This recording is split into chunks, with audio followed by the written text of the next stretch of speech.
Hello everyone, welcome to my channel. This is Satish. In today's video, what we look at is should you do MS or MBA after engineering? This is one of the very common questions many students encounter once they graduate. So I was at the same crossroads.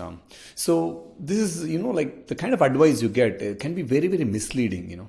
It's not. I wouldn't blame the students for this. It's just the way somebody looks at things, the way somebody guides is very, very important. So I was naive enough to make wrong decision. Rather, I would say learn from the decision, right?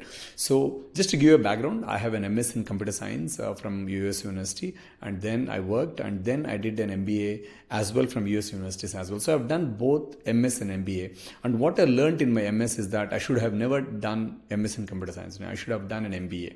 So I learned the hard way. I think in this video, what I'll try to do is basically lay it out to you so that how you should approach it so that you don't do the same mistake that I did, right?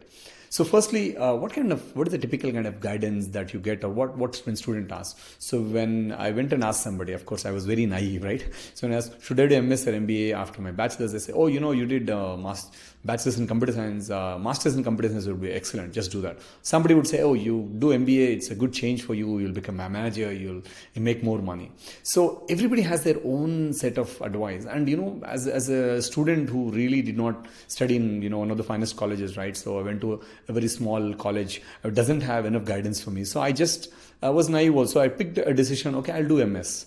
But what I realized is after I went to the US, I did a lot of, personality related courses. These were part of the course curriculum, or, rather extracurricular activities that were part of the universities.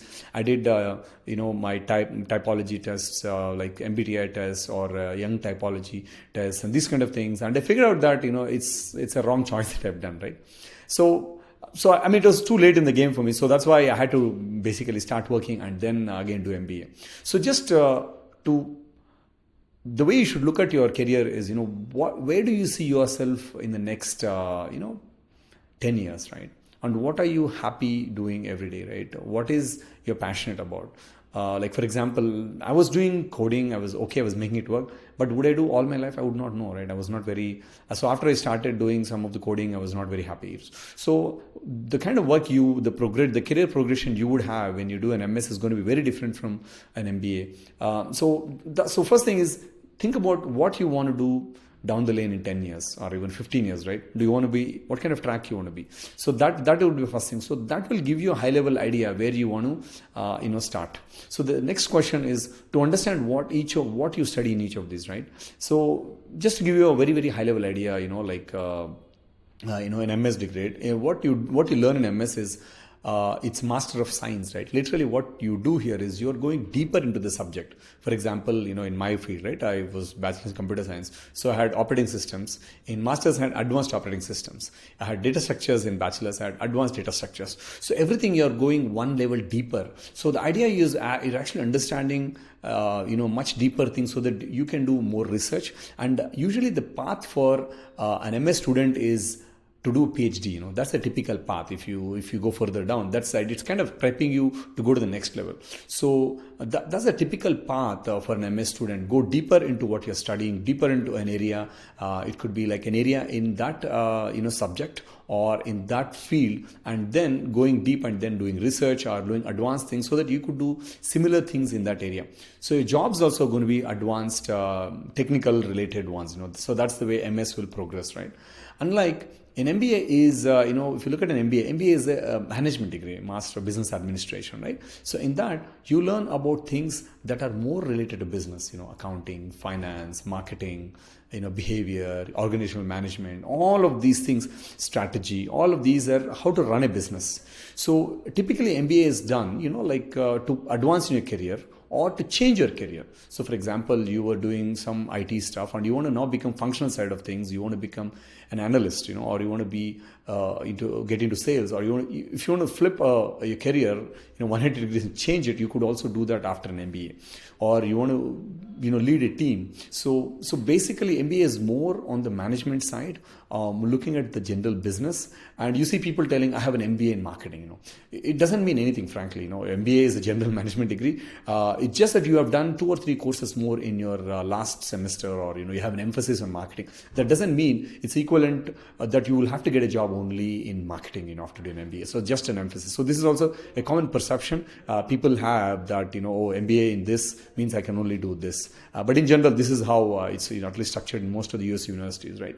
So that's on a high level what is MS versus MBA. Now, how do I figure out which is the right one for me? So one thing is first you wrote down your goals, so you can look at that and see, does this education, like either MS or MBA, will help you get there? So that's one way to look at things, right? So if what you are learning will help you to get your destination of where you'll be working, that is one way to approach.